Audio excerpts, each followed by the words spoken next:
Pessoal, são 20 horas, tá? Nós vamos dar início à nossa reunião. Agradecendo a presença de todos. Temos a honra, né, de contar com a presença da doutora Janine Lopes, né, que é a nossa amiga, né, irmã, de várias jornadas, né, Janine? A Janine é psicóloga, especialista em psicoterapia e orientação psicanalítica. Ela é fundadora, né? Membro fundadora da AME Pelotas, Associação Médico Espírita de Pelotas. É trabalhadora do Lar Fabiano de Cristo, né? E oradora aí, né? Vários eventos aí. E vai nos trazer hoje o tema mediunidade na infância e adolescência. Janine, você está com a palavra, tá? Então, gente, olha só, o tema é mediunidade no desenvolvimento psicológico na infância e na adolescência, não é? E aí, qualquer a influência dos espíritos, é por esse fato médium, essa faculdade inerente ao homem, pois pode dizer-se que todos nós somos mais ou menos médiums. E pelo que nós já conhecemos na doutrina espírita, existem 3 tipos de obsessão. Não é a obsessão simples, que é aquele pensamento que vem e vai durante o dia, positivo ou negativo, e a gente percebe e pode escolher entre o pensamento. Aquele pensamento não toma conta da gente. A obsessão por fascinação já é uma obsessão que os espíritos são atraídos por nós pelo nosso orgulho, pela nossa vaidade. Então, muito pela mente de um médium, e ele aceita tudo que é passado como mais a pura verdade. Então, geralmente, esse tipo de obsessão por fascinação é um espírito encarnado vaidoso, que se liga e atrai esse espírito que vai aumentar o orgulho dele e vai inflar esse orgulho para que ele possa fascinar essa mente e dirigir essa mente. Que na obsessão por subjugação já é diferente. Nesse tipo de obsessão é através da vontade do médium. O espírito age sob a vontade do médium. Então, o espírito subjugado, o obsessor vai dizer, te ajoelha e ele vai se ajoelhar. Ou não quero fazer tal coisa e ele faz, porque ele está comandado pelo espírito obsessor. Primeiramente, é interessante a gente estudar esse grau de influência que os espíritos têm sobre a nossa mente, sobre a nossa vontade, porque nós vamos falar das crianças que enxergam e conversam com os espíritos, não é? E isso aqui vai ser importante, isso aqui que a gente está conversando sobre o conceito, porque cada família, cada lar tem um clima, tem uma vibração diferente, dependendo da maneira como nós vivemos, não é? Então, pessoas mais espiritualizadas, que buscam, não é, a espiritualidade, elas vão ter uma vibração melhor e menos, ou mesma vibração que nós temos, nós vamos melhorando a nossa vibração, a nossa espiritualidade, e vai trazendo para o nosso lar melhores companhias à medida que a gente vai melhorando. E então é importante essa vibração da casa, porque vai depender do que os adultos trazem para dentro de casa, a influência que essa criança vai receber, não é? Então, vamos seguindo.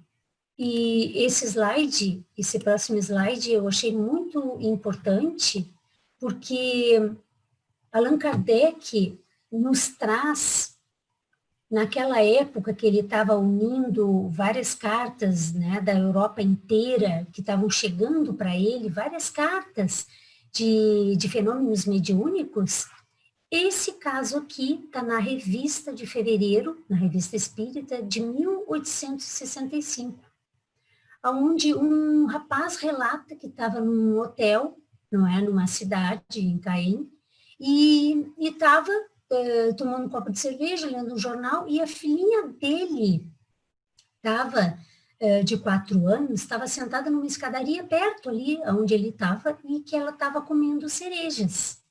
E que ele não notava, ela não notava que ele via ela. E ela parecia inteiramente envolvida numa conversa com seres invisíveis, aos quais oferecia cerejas para amigos invisíveis, não é? E tudo isso indicava a fisionomia, os gestos da criança, as inflexões de voz, e logo ela se voltava bruscamente, dizendo para aqueles possíveis espíritos, ele contando para o Allan Kardec, não é? Que a criança dizia, tu não as terás, porque não és boazinha. Eis para ti, dizia ela para outra.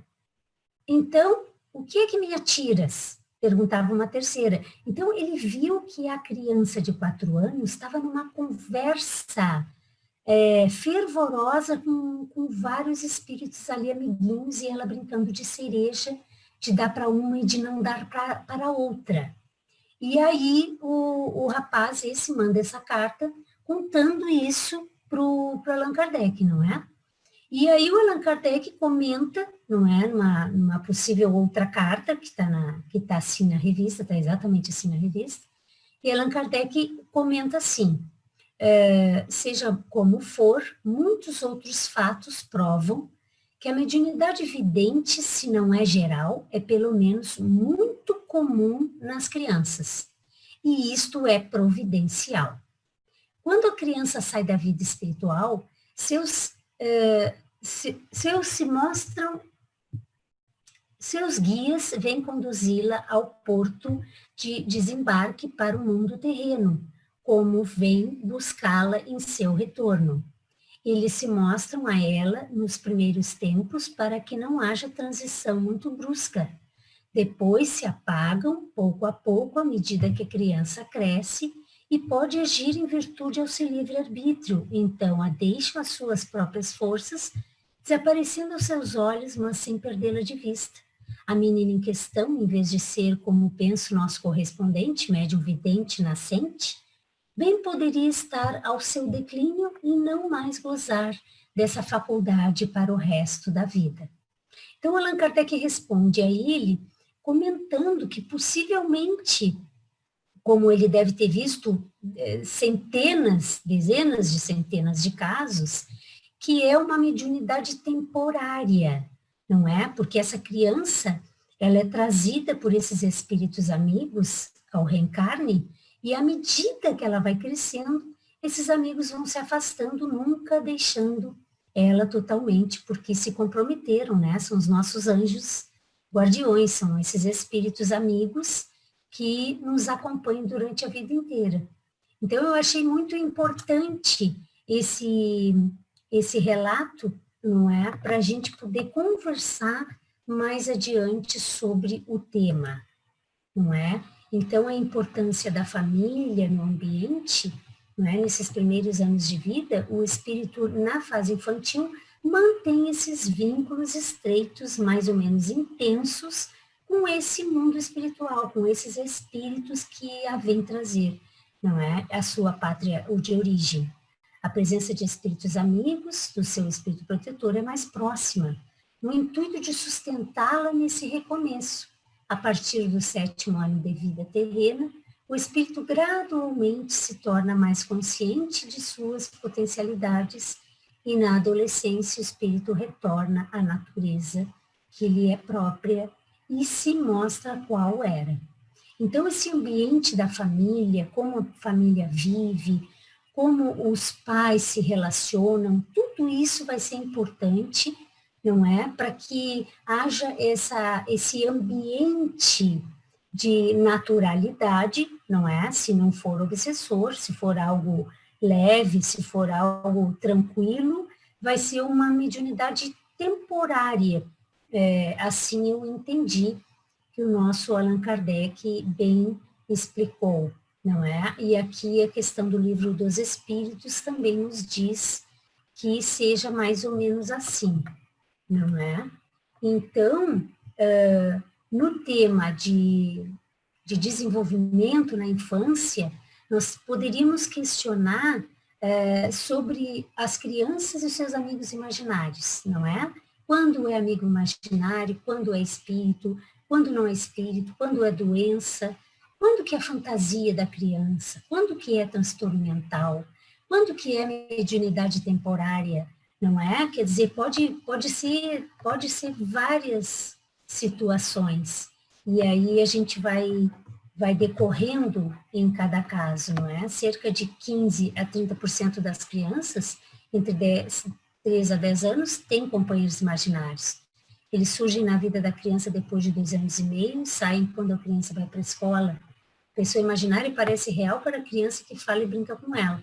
Então, nos parece que seja muito comum esse momento, se não tiver transtorno mental, não é? Seria uma mediunidade temporária. Ou até fantasia da criança, se não houver um comportamento alterado. E aí a gente já pode fazer uma comparação com o caso de uma criança normal e o caso de uma criança psicótica. Porque o que nos perguntam, não é, quando a gente fala sobre esse assunto, quando a gente atende um consultório, o que nos perguntam? Imagina, como é que a gente vai saber desde pequeno, quando uma criança é psicótica ou vai desenvolver uma esquizofrenia, e quando ela é normal? Quando que ela pode estar falando com espíritos e ela estar bem ou ela não está bem, não é? Então, uma criança normal, ela vai preferir estar com pessoas, ela vai apresentar um afeto normal, não é? Ela abraça, ela é afetiva, ela vai apresentar uma fala organizada, não é? Ela vai apresentar um desempenho escolar normal, bom, não é? Ela vai sempre melhorando na escola. E a criança normal, ela vai ter as fantasias desaparecendo ao longo do final da infância e no início da pré-adolescência. E o olhar da criança normal, ele é um olhar expressivo, não é? Ele é um olhar normal. A criança psicótica, ela já vai preferir um isolamento. Criança psicótica ou criança com tendência a desenvolver, né? Eu não gosto de falar criança psicótica, porque às vezes a criança pode estar num momento psicótico. Às vezes a criança pode estar num momento onde nasceu um irmão, morreu um pai, morreu uma mãe. Ela está apresentando um comportamento psicótico, mas não ser ao decorrer do desenvolvimento dela uma pessoa, uma personalidade psicótica, não é? Então, a criança, nesse momento da infância, quando tiver essa fase, ela vai preferir ficar isolada, ela vai preferir, ela não vai ter ressonância afetiva, ela não vai abraçar, ela vai ter dificuldade de se expressar, não é? O discurso vai ser desconexo, vai ser desorganizado. Na escola, ela não irá bem, ela não vai se desenvolver bem, não é? O quadro de fantasias vai se agravar, pode entrar terror noturno, pode entrar vários fenômenos de sonambulismo ou não é? Pode entrar várias situações. E o olhar também vai ser um olhar de estranheza, de perplexidade, um olhar vago, ou nem olhar, não é? Então, aí vai acontecer essas situações, que é totalmente diferente uma criança normal de uma criança que vai desenvolver ou vai estar numa fase psicótica. Então, as crianças, elas não têm como falar quando elas estão mal, não é? Elas não têm uma sofisticação linguística nem cognitiva necessária para falar do que está sentindo de modo preciso. E os problemas do desenvolvimento, do comportamento, também vão aparecer junto com esses amigos invisíveis. Na escola, ela vai ir mal, o atraso na linguagem pode acontecer, não é? Pode ter alguns transtornos mentais junto. Habilidades cognitivas, afetivas e sociais, todas vão ser deficitárias e são difíceis de separados, que resultam em distúrbios mentais, não é? E nesses casos, quando a gente atender, a gente vai poder ver, por exemplo, se eu sou psicóloga, eu vou poder ver que a criança precisa de medicação, vou mandar pedir uma avaliação psiquiátrica. Ou eu vou ver, por exemplo, vou ver que pode ser uma epilepsia, eu vou pedir uma avaliação neurológica, não é? Então, tem várias situações que vão precisar de várias áreas da saúde mental para confirmar esses diagnósticos ou presença de doença mental, não é? Então, cada caso vai ser um caso, não é? O tratamento eficaz para os transtornos durante a infância pode reduzir o risco de transtornos maiores mais tarde na vida. Então, quanto mais cedo a gente buscar ajuda para essas crianças nestes tipos de sofrimento, vai ser melhor para não desenvolver transtornos maiores. Por exemplo, a ansiedade no início da vida, ela pode desenvolver transtornos maiores na pré-adolescência, na adolescência e na fase adulta. Então, é frequente as crianças e adolescentes terem sintomas e problemas que se intercruzam, não é, nos limites diagnósticos. 25% das crianças com transtorno de déficit e atenção e hiperatividade têm transtorno de ansiedade. 25% atendem a critérios para transtorno de humor. Então, a ansiedade, ela vai estar com comorbidade com várias outras doenças, não é? Olha que importante nós, numa fase de pandemia, a gente poder prestar atenção nisso, não é? Que a gente está com ansiedade bem alta em função da angústia do medo que o vírus nos causa, que é o medo e a consciência da morte, né? Da finitude da vida. Então, os distúrbios mentais que nós poderíamos falar hoje, que são os principais, porque a gente não tem muito tempo, seriam tanto na infância como na adolescência, o distúrbio de ansiedade generalizada, não é? O distúrbio de bipolaridade, que é uma instabilidade no humor, o transtorno comportamental disruptivo, que é o transtorno de déficit de atenção, de hiperatividade, e a esquizofrenia, que vai desenvolver mais na adolescência, não é? Mas que na infância pode apresentar, a criança que vai desenvolver esquizofrenia, ela pode apresentar na infância comportamentos bizarros, comportamentos estranhos, comportamentos assim, quando a gente atende família que tem esquizofrenia, a família diz assim, eu vi que ele não era normal desde pequenininho, porque ele esgoelava o gato, ele esgoelava o cachorro, ele batia no gato, não é? Quer dizer, alguns comportamentos bizarros, não é? Então a criança vai apresentar, mas não... Eu nunca vi uma criança esquizofrênica. A esquizofrenia geralmente aparece na adolescência por uma crise, por alguma dificuldade da adolescência, ela pode aparecer e se desenvolver, mas sempre a partir de em torno de 21 anos, mais ou menos.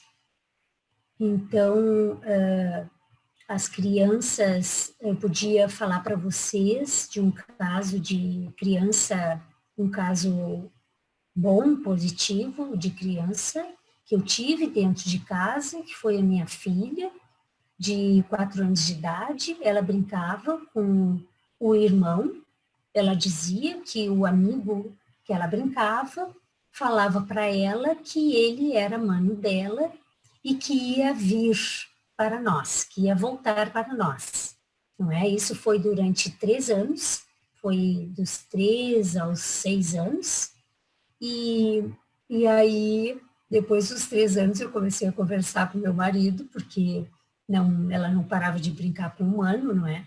E eu passei a ter muita vontade de ter um terceiro filho, e aí eu senti que realmente ele estava ali há muito tempo esperando, não é? E então não foi assim um caso de amigo invisível negativo, né? Eu tive dentro de casa um caso positivo. mas já atendi casos que contaram, por exemplo, da criança se acordar de madrugada todos os dias, e falar que conversava com um espírito que sentava assim na beira da cama, e o espírito dizia que já tinha convivido com a criança, e aí os pais irem para o consultório porque não conheciam nada de espiritismo, não entendiam nada, e que a criança não queria dormir, e aí a gente orientou dos pais fazerem evangelho no lar, não é? E conversarem com esse espírito que ele não poderia falar de dia, que as crianças tinham que dormir de dia, de noite, né? E que ele fosse de dia para o centro espírita, e eles começaram a frequentar, e com o tempo esse espírito não visitou mais essa família, não é essa família que eu atendi. E aí também foi um caso que poderia ser ruim, não é? E no caso, até serviu de levar essa família a se espiritualizar e conhecer a doutrina espírita, não é? Então, são muitos casos, assim, que depende, não é? Uma vez eu atendi uma criança que eu suspeitei pelo relato dos pais que era esses ataques epiléticos, e pedi, não é, encaminhei para neurologista, e era, não é? Então, tinha o fenômeno, talvez, da fantasia, nesse caso, não achei que fosse mediunidade, nem transitória, não é? E a criança se tratou da epilepsia e ficou bem. Inclusive, o Dr. Fernando Souza coloca casos muito interessantes, ele é neurologista, nosso amigo, ele coloca muitos casos interessantes que ele atendeu também, não é? Então, mais ou menos, com criança, depois a gente pode continuar conversando, e a gente vai passar agora para a adolescência, para o desenvolvimento na adolescência, e também esses fenômenos, não é, espirituais, porque na adolescência acontecem mudanças físicas, alterações de humor e muitos conflitos, porque é uma mudança muito grande, interna e externa, na vida de qualquer ser humano, não é? Então, a adolescência em si já é um fenômeno que perturba demais a vida da pessoa, não é? E nesse período de transição para a adolescência, não é?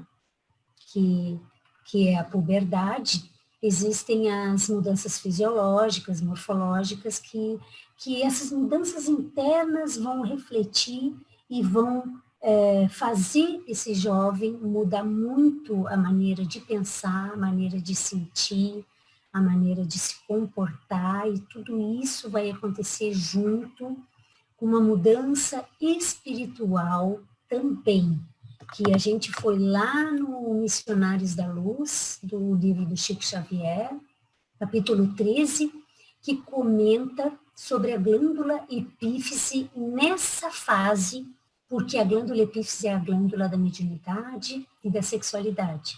Então, eu achei muito importante a gente poder falar sobre isso no desenvolvimento, não é, da adolescência. Então, André Luiz tá querendo saber de como funciona essa glândula, não é? E o mentor Alexandre vai dizendo para ele, não se trata de órgão morto, André. Segundo velhas suposições, prosseguiu ele, é a glândula da vida mental.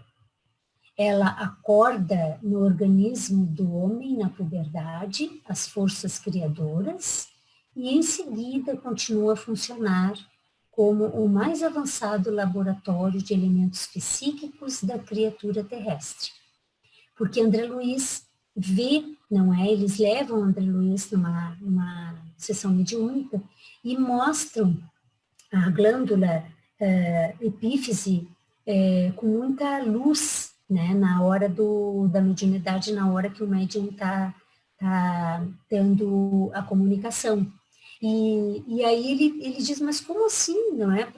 Para a vida física, essa glândula é um órgão morto, então o Alexandre diz para ele, não se trata de órgão morto, né? Para a vida espiritual é uma glândula da vida mental, porque ela vai acordar nessa fase da puberdade as forças criadoras do homem, não é? Enquanto no período do desenvolvimento infantil, na fase do reajustamento desse centro importante do corpo perispiritual preexistente, a epífise parece constituir o freio às manifestações do sexo, entretanto, há que retificar observações. Aos 14 anos, aproximadamente, de posição estacionária quanto às suas atribuições essenciais, a glândula epífise recomeça a funcionar no homem reencarnado. Então, é muito importante essa glândula na puberdade, mais ou menos, né, entre os 12 e 14 anos, ela vai recomeçar a funcionar com atribuições mentais, liberando forças espirituais e lembranças espirituais de vidas passadas. Então, olha só, vamos entendendo, o que representava controle é fonte criadora e válvula de escapamento, não é? De vidas espirituais, de passado espiritual nesse campo do sexo. A glândula pineal reajusta-se ao concerto orgânico e reabre seus mundos maravilhosos de sensações e impressões na esfera emocional.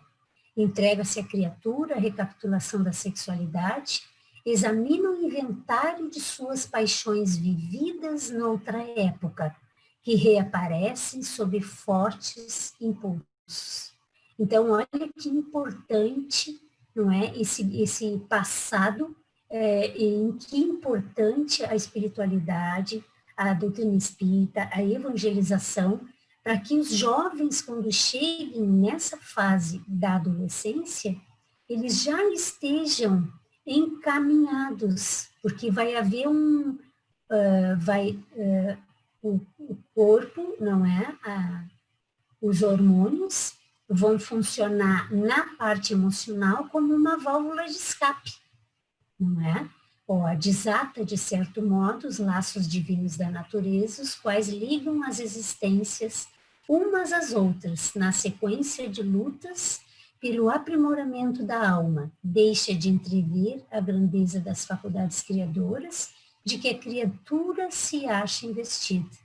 Na qualidade de controladora do mundo emotivo, sua posição na experiência sexual é básica e absoluta, de modo que todos nós agora, no pretérito, viciamos esse foco sagrado de forças criadoras, transformando-o num ímã relaxado entre sensações inferiores de natureza animal.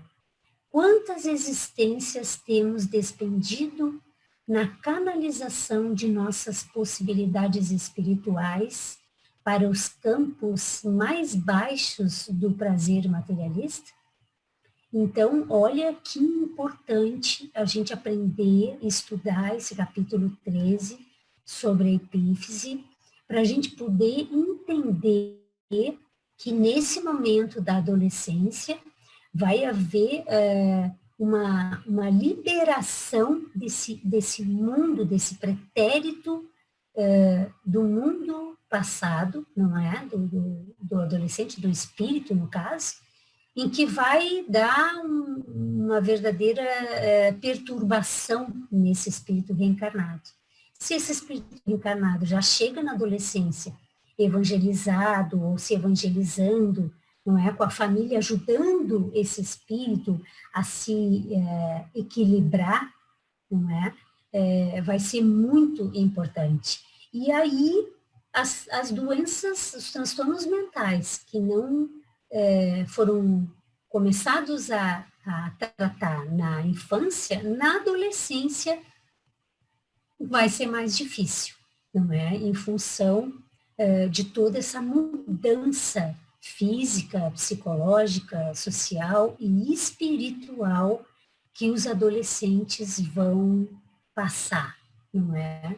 E, então, era isso que eu havia separado, que eu achei muito importante, não é, dos adolescentes, a glândula epífise na parte espiritual, e como recursos nós espíritas, não é, nós temos o evangelho no lar, o tratamento espiritual, a evangelização, a harmonia do lar, a ação no bem, não é, o cuidado, o diálogo e o amor.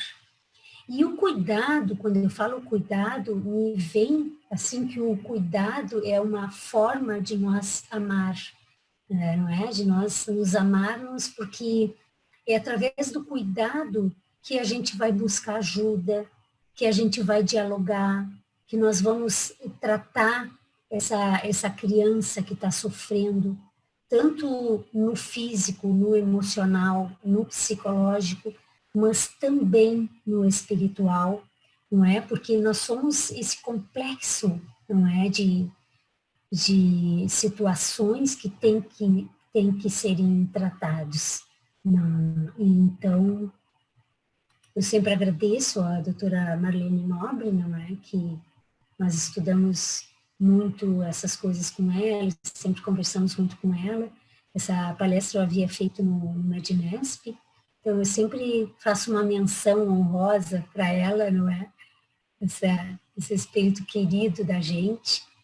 E a gente pode conversar, então, sobre todas essas coisas, o que passou, não é, para vocês, o que vocês pensaram. Janine, então vamos abrir para as perguntas, né? A gente agradece ao trabalho, né, que a Janine trouxe para a gente, né? Sua contribuição, seus estudos tão importantes. Eu acho que é um assunto, assim, bem interessante e pouco estudado, né? Assim, há muitas dúvidas em relação à questão da mediunidade, né? Sinto-se à vontade de fazer as perguntas, mas eu vou aproveitar, vou começar, né, com uma pergunta. Com que idade, assim, é recomendado que uma criança, né, participe de uma reunião mediúnica? Ou isso vai depender do tipo de mediunidade, ou da evolução moral daquela criança? O que você queria nos informar? Isso. A criança jamais vai entrar em mediúnica, não é? Quer dizer, porque a criança não tem condições psicológicas de entender o que se passa numa reunião mediúnica, então ela terá que, na adolescência, através do estudo, não é, do nosso ESD, entender esses fenômenos para poder, mais adiante, participar de uma mediúnica. No caso, quem vai dar toda essa proteção, não é, e esse entendimento para a criança vão ser os pais, não é? Porque esses fatos, esses fenômenos não acontecem senão para levar essa família a se espiritualizar. Eu vi muito disso no consultório e na casa espírita, porque eu evangelizei muitos anos a infância e a adolescência. E é muito interessante como a gente via as crianças tendo, não é, esse contato com o mundo espiritual e podendo, assim, trazer os pais para a casa espírita. Então, a criança jamais vai participar de uma mediúnica, ela não tem condições psicológicas, emocionais, de entendimento para esse fenômeno ser algo natural para ela. Ei, Janine, tudo bem, querida? Prazer. Oi, saudade, Ana. É, Tudo bem, graças a Deus. A Magali Rodolfo, ela pergunta, a criança psicótica pode ser um pequeno médium? Pode. Com certeza, esse espírito já veio com comprometimento em várias áreas. Por isso, maior ainda o cuidado dos pais com essa criança.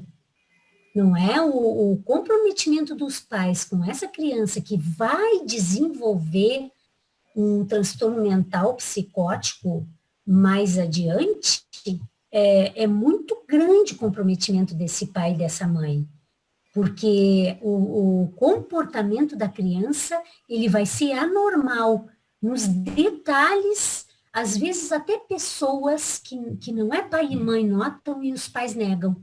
É muito normal os pais negarem.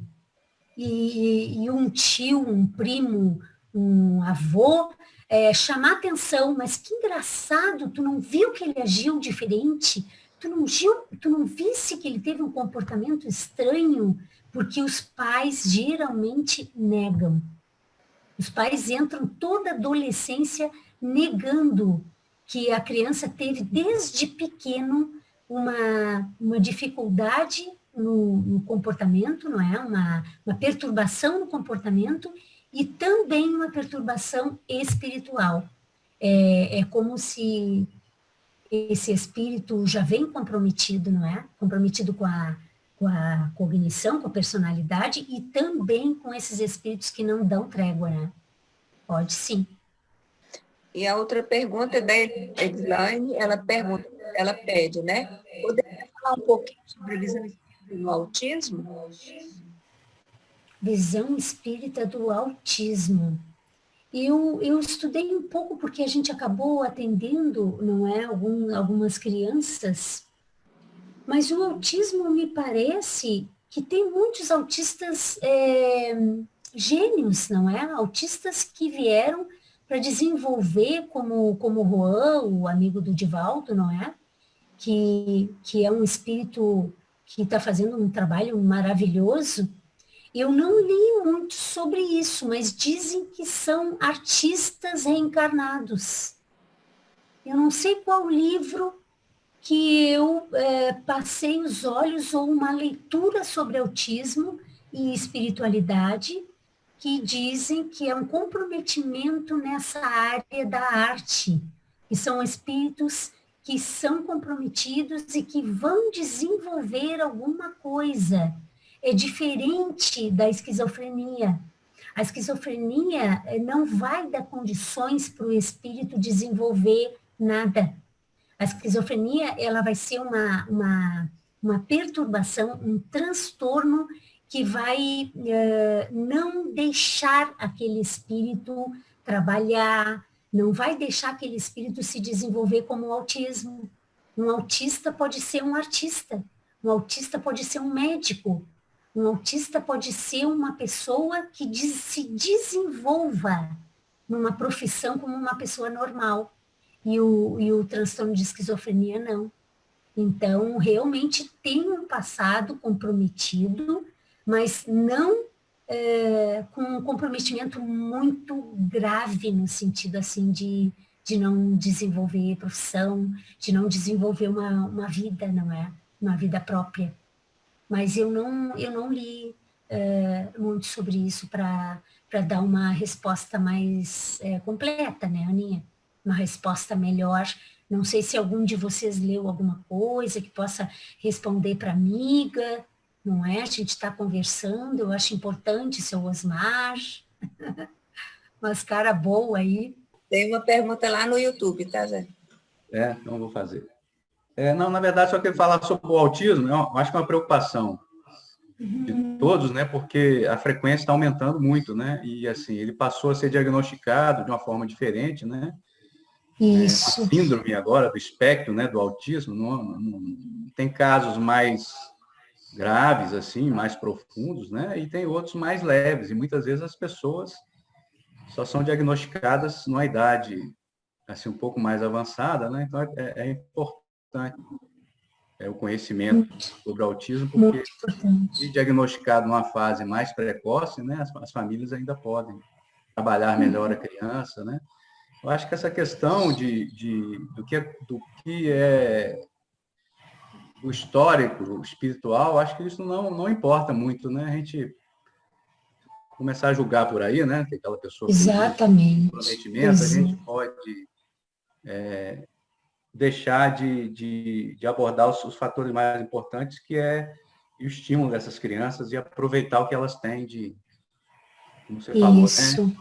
Isso e é importante, Zé. tu ter falado que realmente existem dificuldades mais intensas e menos, mais graves e menos graves no autismo, não é? Eu já atendi autismo leve, que é onde a criança se desenvolve, e autismo mais grave, que aí vai ser mais difícil, não é? E eu já vi autismo, eu lembrei de um caso que a criança era nítido, assim, que era para unir os pais. E os pais se separaram, a avó que levava a criança no consultório, e ela me dizia, eu tenho certeza que essa criança nasceu com essa dificuldade para eles se manterem unidos, e eles não conseguiram. Então, casos mais graves têm um comprometimento maior, né? Tem um comprometimento maior com a família. Não só com o espírito, mas com a família. Tem uma pergunta aqui, na verdade é uma informação e uma pergunta, né, da Zuila. Ela fala o seguinte: sempre voltamos a Kardec para falar dos jovens médiuns, na tarefa do espiritismo nascente. Lembrar dos jovens, né, os adolescentes que participaram da codificação, né? Ocorre que na atual transição, a mediunidade virá com maior frequência e naturalidade. Aí ela pergunta, não parece natural que jovens anteciparão sua participação em reuniões mediúnicas? Não seria uma real preocupação para os centros espíritas? Anteciparão a sua participação. É que depende do jovem. Por exemplo, nós já pegamos aqui na nossa casa espírita jovens velhos, espíritos maduros. Nós já pegamos adolescentes que se comportavam como pessoas mais velhas. E esse adolescente, apesar de ter 15, 16 anos, foi para a mediúnica porque era um espírito maduro, com já um conhecimento muito bom. Agora, a maioria dos adolescentes não se comportam assim, não se comprometem com um estudo mais profundo para participar de uma mediúnica. E aí pode perturbar mais, dependendo da vibração da casa, dependendo da vibração da família.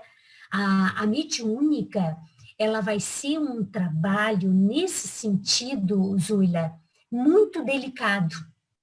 Porque a mediúnica, eu sei por mim e pelos jovens e os adultos que eu trabalhei em mediúnica. Eu trabalhei 8 anos em mediúnica. E a gente vê que tem que ter uma base de estudo muito boa e um comprometimento com aquele trabalho muito grande. Porque tu vai trabalhar com uma carga de quantidade de espíritos perturbados. Então, não tem como tu não te perturbar se tu não está muito equilibrada para participar de um trabalho desse ao longo do tempo, não é? Eles te desarticulam verdadeiramente, principalmente na adolescência, que é um momento de vida muito conturbado. A adolescência é uma fase muito delicada. Que a mediúnica iria servir para esse adolescente ter mais conflitos ainda, entende? Então, Zuila, é muito delicado, entende? É muito delicado. A nossa casa espírita aqui tem uma preocupação muito grande com isso. Assim, a partir dos 18, chega a ser assim quase que não é uma regra que vem, não é, da FEB, da doutrina espírita, que é a partir dos 18 anos, com todos os ciclos do ESG, que aí a pessoa estaria realmente pronta para participar de reuniões mediúnicas, em função de todas essas dificuldades que o adolescente já traz. Tu tens toda a razão, é uma preocupação, e é uma delicadeza que se tem que ter com cada caso para ser levado para a mediúnica, para desenvolver a mediunidade. Assim como receber espírito em evangelho em casa, não é? É uma coisa muito delicada. Tem famílias que recebem, né? Não vê mal nenhum receber espírito em casa na hora do evangelho. Né? Isso é muito delicado, é muito relativo, não é? Depende da casa, depende da vibração da casa, depende do comprometimento dessas pessoas com um estudo sério, não é? A gente vê de tudo, né? A gente atende de tudo, a gente vê de tudo, não é? E nessa pandemia também piorou muito essas situações todas. Eu tenho recebido muitos casos desde o início da pandemia de adolescentes recebendo espírito, assim, ó, querendo quebrar casa, querendo, né, quer dizer, não é só mediunidade, revolta desses adolescentes com os pais, que pode ter mediunidade, mas se utiliza desse momento, às vezes para dizer o que não conseguia dizer para os pais, às vezes no fenômeno supostamente mediúnico possa dizer alguma coisa aos pais. Então, cada caso tem uma especificidade que a gente tem que avaliar com calma, não é? E com cuidado. Mas acho que te respondi, não é, Zúlia? Uma pergunta aqui do YouTube, da Maria do Carmo Pellegrini. Qual o tratamento recomendado às crianças com mediunidade exacerbada dentro da casa espírita? Imagina, dentro da casa espírita, não é? Essa criança já está com evangelização, essa criança já está sendo tratada, não é, mediunicamente. De repente vamos ver em casa, de repente vamos ver como está essa criança com essa família. Ela é exacerbada na mediunidade só na casa espírita ou em casa também? Depende do comportamento da criança, se é igual na escola, em casa, na casa espírita, vai depender da avaliação do que a criança tem, dependendo de como ela apresenta isso. Se é só na casa espírita, pode ser mediunidade mesmo, né? Ela vai crescendo, ela vai estudando, ela vai se evangelizando, vai passando. Olha lá no primeiro slide que a gente estudou, que quando a criança está ainda no processo de reencarne, mais ou menos até os 7 anos, a criança vai ter esse acesso aos amigos espirituais muito presente, não é? Então, a criança que apresenta, não é, essa mediunidade, essa facilidade muito grande de estar em contato com o mundo espiritual, vai passar com o tempo, vai passar, não é? Principalmente se estiver dentro da casa espírita, não tem problema nenhum. Me parece, não é? Me parece que não haveria problema nenhum. Se está dentro da casa espírita, não sei o que te parece, Ana. Ô, Janine, eu acho, Janine, que é isso que você falou, que vai depender, tem que fazer uma análise completa do caso mesmo, qual é o padrão da criança fora do ambiente espírita. Eu acho que também não esquecer, né, que tem evangelho no lar dessa criança, porque se tem espíritos obsessores, que ela fala em mediunidade exacerbada, talvez esteja querendo dizer um processo obsessivo ou alguma coisa assim. Precisa de evangelho, né, que é o melhor remédio ainda para esses casos. Se é uma criança que está naquela fase de percepção, conversa, né? Porque tem aquela fase da infância que você já falou, das percepções, então...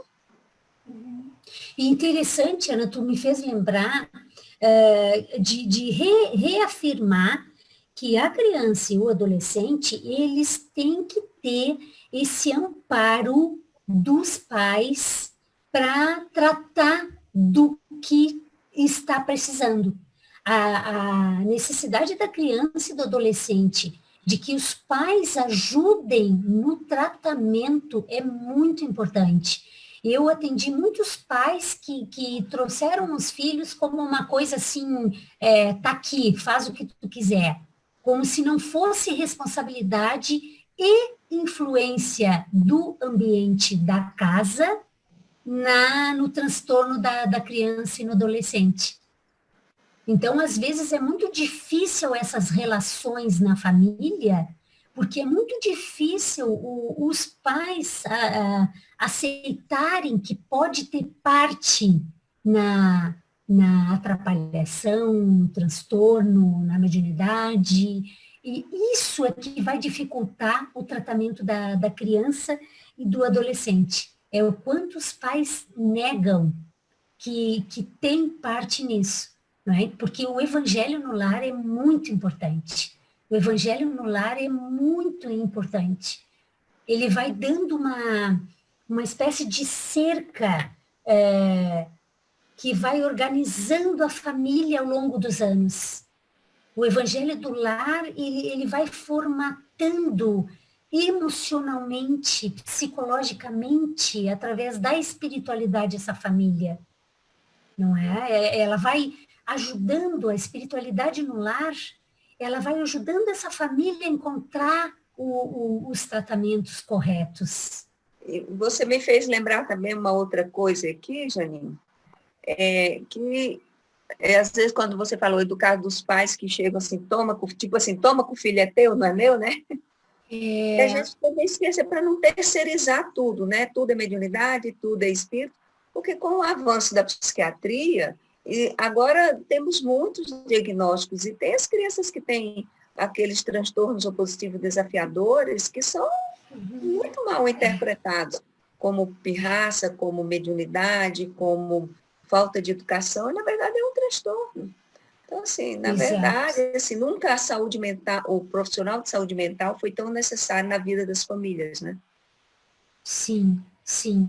Porque a gente se perde muito, né, Ana? A gente traz da nossa vida, da nossa família de origem, a gente traz muitas questões mal resolvidas para dentro de um lar, para dentro de uma vida de um casal que começa a ter filhos sem ter resolvido esses problemas antes de ter filhos. E aí as coisas se perturbam muito, muito. Porque às vezes um pai, uma mãe, ou um avô agressivo que mora junto com essa criança está captando esse comportamento. Aí começa a apresentar o comportamento lá do avô, que teve distimia, que é uma depressão de longa duração, e começa a internalizar um comportamento. Por exemplo, o pânico, toque, esses transtornos, muitas vezes passam para os filhos. Então, fica bem difícil, assim, de tu reconhecer e tratar de filho e pai junto, não é? Quando o pai não tratou isso antes dos filhos nascerem ou chegarem na adolescência. É muito comum tudo ser aumentado na adolescência dos filhos, porque, na verdade, a adolescência dos filhos nos desperta a nossa adolescência, o conflito da nossa adolescência. De como a minha mãe foi comigo, é como eu vou ser com os meus filhos. Então, se a minha mãe bateu boca, se a minha mãe foi perturbada, porque a mãe dela foi assim com ela, ela vai ter a tendência de repetir e eu vou ter a tendência de repetir. Então, é um elo que não se corta, é um elo que não se acaba da doença mental, do transtorno emocional. Isso é muito grave. A doutrina nos convida a gente, através do conhecimento e do amor, a nos espiritualizar, a nos curar verdadeiramente, para que a gente possa conduzir os nossos filhos da melhor forma, não é? Então, é muito legal, eu sou muito grata, assim, à doutrina espírita, né? Desde novinha, assim, e da maneira como eu sempre me conduzi na vida, graças, assim, ao trabalho da espiritualidade no meu lar, Evangelho no Lar, há 40 anos, assim, e uma intenção sincera, não é? Porque às vezes as pessoas me dizem, Janine, mas eu faço tudo. Tá, mas lá no fundo existe uma intenção sincera, não é? Existe um comprometimento, quando o filho precisa, vai no caso espírita e depois para, não é? A reflexão dos estudos, da doutrina, uma doutrina de pergunta, é muito importante. Tem mais coisas? Não, aproveitar, né, que você está aí, tirar tudo de você, viu? É um assunto desafiador que muito pouco falado, né? A questão do sonambulismo, né? Uhum. Normalmente é muito comum em crianças, vai até 10, 12 anos de idade, né? E você, como psicóloga, tem assim, atendido assim, crianças sonâmbulas e qual a sua relação, né, do sonambulismo, tanto com os transtornos mentais quanto a mediunidade? Você poderia falar alguma coisa? Isso. Sim, eu tive o ano passado um caso de sonambulismo, mas estava tudo muito misturado. Vou contar para vocês porque, assim, um caso que foi difícil de ir organizando, porque precisou de várias áreas. Não é um menino que acordava, a mãe, por mais que falasse, ele falava coisas que não se entendia, como se ele estivesse em outro lugar, exatamente como a gente lê nos livros, no livro dos médiuns. Ontem eu estudei Obras Póstumas, que também fala sobre sonambulismo, não é? E é uma faculdade onde o espírito não está ali. Ele não está ali, ele está ali em Obras Póstumas, explica, Zé, que é uma espécie de bicorporidade, é como se o espírito dele se desdobrasse e tivesse em outro lugar.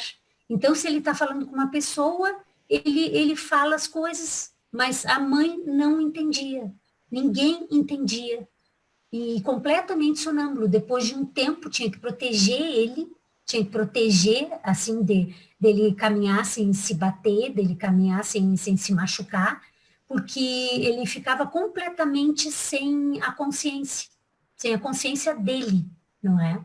E se misturou muito, assim, com um conflito da idade dele com os pais, muitas coisas que tinha dificuldade de falar para os pais, se misturou mediunidade, se misturou com conflitos, se misturou muitas coisas que parece que não vem uma coisa só, assim, não é? Parece que vem junto as dificuldades para tratar. Mas eles começaram a fazer evangelho no lar, começaram a fazer uma terapia, assim, de família. O menino ficou comigo um ano em terapia, e depois continuaram só com o evangelho, e passou, assim, foi um ano, foi 10 meses de sonambulismo e passou, assim, foi uma fase. E às vezes a gente tem visto isso, assim, os casos que eu peguei foram muitos, assim, de um tempo, depois passa, como na criança, né? Então, realmente pode não permanecer esse fenômeno, né? Pode não permanecer. Acho que não tem mais nenhuma pergunta. Você quer fazer algum comentário, Janine? Dar seu encerramento final aí? Eu acho que é sempre bom a gente comentar sobre essa necessidade das famílias de buscarem ajuda o quanto antes, Zé. É muito importante quando os pais percebam alguma coisa diferente, ou algumas pessoas começam a falar que tem alguma coisa diferente, e os pais poderem prestarem atenção, não só com transtorno mental, não só com fenômeno mediúnico, mas com depressão, não é? A pessoa que se isola, a pessoa que não quer mais falar com os outros, que só quer ficar dentro do quarto, não é? O suicídio, já está provado que 99% dos suicídios são pessoas que estavam com depressão. Então, esse cuidado, esse olhar para quem mora comigo de uma maneira mais amorosa, realmente com mais foco. Nós estamos dentro de casa, mas nós continuamos nos celulares, no WhatsApp, no Face, no Instagram, nós continuamos com um grande espaço da nossa vida diária nas redes sociais. Nós continuamos não prestando atenção nas coisas que estão acontecendo dentro de casa. A pandemia nos jogou para dentro de casa para a gente poder observar o que está acontecendo, para a gente poder prestar atenção e nos ajudar. E isso eu tenho visto assim que está bem, bem difícil, não é? E é o objetivo da pandemia, que a gente vê no capítulo 18 da Gênesis, realmente o objetivo de estar acontecendo tudo isso é para a gente se voltar para a família, para os que a gente mora, para a gente observar, para a gente ajudar, para a gente se ajudar, para a gente poder ter a noção do que é da gente, do que é da minha parte, não é? E do que é da parte do outro, não é? Esse amor que a gente tem que ter por a gente e pelo outro. O outro é quem mora comigo, né? Depois é o vizinho, depois é o parente, mas o outro que mora comigo é o outro mais próximo que eu tenho que prestar atenção além de mim, né? E começando por mim. A nossa doutrina é uma doutrina de reforma íntima, é uma doutrina de chamar gente para prestar atenção no que a gente tem que mudar, não é? A mudança, ela é permanente, ela é através ainda não só de coisas boas, mas de situações difíceis, que a gente possa, nessas situações difíceis e nas doenças e nos transtornos, a gente poder realmente descobrir e desenvolver uma vida mais saudável, uma vida com mais relação saudável, não é? E a doutrina, ela é muito boa para isso, não é? Ela nos ajuda demais nesse centramento, nesse foco, nesse equilíbrio, a nos voltarmos para o que realmente interessa, não é? Um desejo imenso que cada lar seja visitado, não é? Cada lar seja, nesse momento, abençoado por esses espíritos que lutam tanto, permanentemente, para que a gente esteja atento a essas melhoras internas que vão se reproduzir em melhoras externas. Muito bom estar com vocês. Bom, muito obrigado, tá? Volte sempre, eu sei que você tem mais assuntos aí para falar para a gente, tá bom? Um abraço Muito aí no obrigada, Sérgio, na família. Que fique aí uma vontade de estudar sempre, não é? Porque faça um filtro do que a gente conversou, porque a intenção é que eu tive, assim, foi de coração de poder ajudar de alguma forma. Muito obrigada. E Deus te ampare sempre. Agora eu vou passar a palavra para a Ana, nossa mestre aí das Da divulgação. comunicações aí, vai falar sobre o Vida. seminário, né? E depois pediu ao Wilson para fazer a nossa prece final, tá, Wilson? Estou muito bem. Gente, nós somos, então, bem dentro da temática que a doutora Janine trouxe, ratificar o nosso convite do 4º Seminário de Prevenção do Suicídio. Nós estamos chegando aí no apagar das luzes da inscrição, então já vai acontecer agora no dia 17 e 18 de outubro, cujo tema é o papel da família na prevenção do suicídio. Vocês ouviram aí o que a doutora Janine falou da importância dos pais estarem atentos, dos familiares. E nós temos temas muito interessantes. Nós vamos ter o mini-seminário, 2 mini-seminários, um com o professor Neuri Botega, professor de psiquiatria da Unicamp, depressão, como a família pode lidar. A Janine falou agora que 99% dos suicídios têm um transtorno depressivo associado. Depois teremos outro mini-seminário com a psicóloga Gláucia Rezende Tavares, criadora e fundadora da Rede AP, Apoio a Perdas Irreparáveis. Alguém que ama tentou o suicídio, e agora? Porque tentou, morreu ou não morreu, como que a gente lida com essa situação tão complexa e tão dolorosa? Depois teremos um painel, Educação com um caminho para a prevenção do suicídio, com a professora Sandra Borba e o professor Cirne Ferreira de Araújo. A professora Sandra vai falar sobre fatores de proteção do suicídio no processo educacional, e a professora Sandra Borba vai falar sobre prevenção do suicídio. O professor Cirne Araújo vai falar sobre prevenção do suicídio na evangelização infanto-juvenil. Então, nós que somos do movimento espírita, trabalhadores, não podemos imaginar que não chegam nas nossas instituições.